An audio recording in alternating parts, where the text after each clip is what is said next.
vamos falar sobre assombração, que é um fenômeno que assola muita gente, aterroriza, e muita gente tem medo de assombração e acreditam em assombrações. O nome assombração já se diz, assombra que são, ou seja, são sombras. Então vamos começar pelo fenômeno natural, que é a sereia.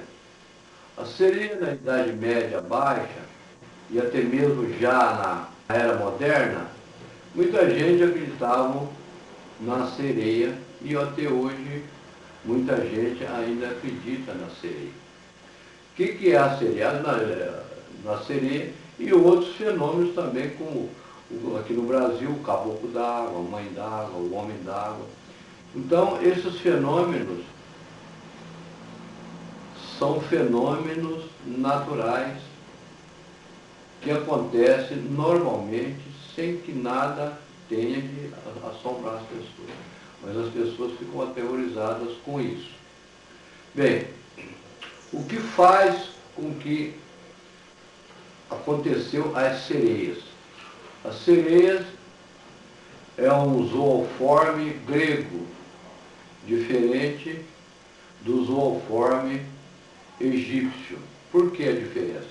Os zooformes gregos é o corpo de animal e o rosto, o meio corpo para cima de gente.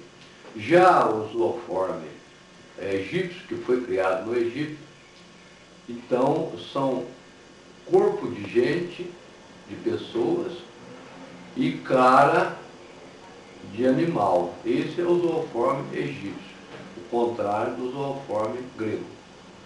Bem, as sereias aconteceram, vem desde a Idade Média, Baixa e na Era Moderna. O que provocava o aparecimento das sereias? O que provocava o aparecimento das sereias é devido às nuvens noclúceas. As nuvens noclúceas, elas ficam numa altitude de entre 70 a 80 quilômetros de altitude. Então, até no meado da noite, meia-noite, 1 hora mais ou menos, né? Então, acontece que essas nuvens, elas recebem, devido à sua altura, altitude, elas recebem a luz do sol. E a luz do sol clareia muito essas nuvens. Essas nuvens são muito claras nas noites limpas, nas noites de lua cheia. Então, ela joga um reflexo sobre a Terra. Aí acontece que os fenômenos acontecem de aparições de fenômenos, então chamados também as ectoplasmas, quando existem 3 itens. Os 3 itens são movimento, luz e objeto.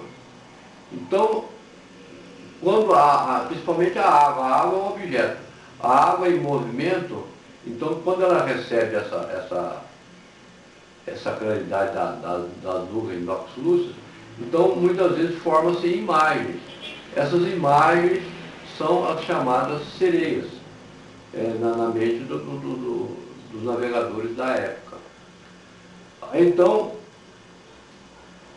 essas sereias, essas imagens apresentavam mais ou menos as características de peixe e gente.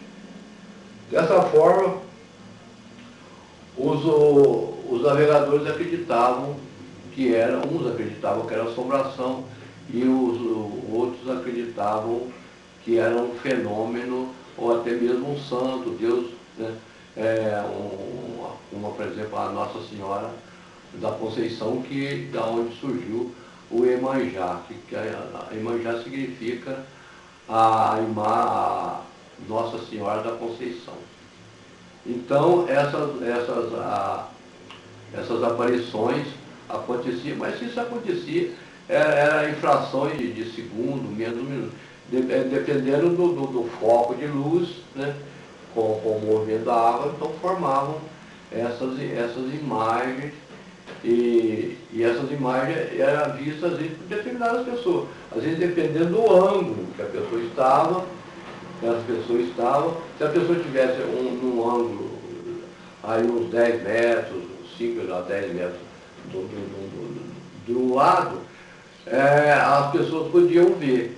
E às vezes, se a pessoa estivesse do outro lado, do outro ângulo, então aquelas pessoas que estavam num outro ângulo, então essas imagens não apareciam. E isso durava no máximo aí 1 minuto, né, devido ao movimento do barco, o movimento da água e o movimento da nuvem, que logo ela saía fora desse foco. Então, dessa mesma forma, foi criado aqui no Brasil também os caboclos d'água, a mãe d'água, o homem d'água, também justamente, certamente em lugares que tinham objetos, luz e movimento de água. Então as pessoas ficam assombradas e acreditam até hoje no caboclo d'água, na mãe d'água. Tem pessoas que juram que já viram isso e acreditam piamente sobre isso. E às vezes uma galhada de uma árvore, uma galhada de bambuzeiro, das sabocas, né?